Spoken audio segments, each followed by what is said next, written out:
Hey everyone, welcome back to our Get Knowledge TV. Are you tired of spending hours studying, only to feel like you're not retaining anything? Well, today we're going to change that. In this video, we'll show you how to study a lot of notes in a short time and get higher scores. The first step to mastering your notes is to prioritize them. Start by identifying the most important topics and concepts that you need to focus on. Use the Pareto principle, also known as the 80-20 rule, to identify the 20% of your notes that will give you 80% of the results. Once you've prioritized your notes, it's time to break them down into smaller, manageable chunks. Use techniques like mind mapping, outlining, and summarizing to break down your notes into smaller pieces.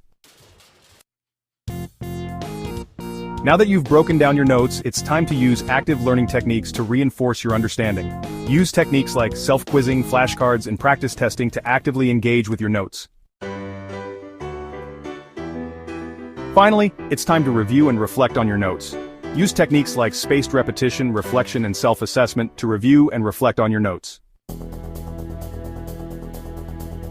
And that's it for today's video on how to study a lot of notes in a short time and get higher scores. Remember, studying smarter, not harder, is the key to success. Thanks for watching, and don't forget to like and subscribe for more study tips and tutorials.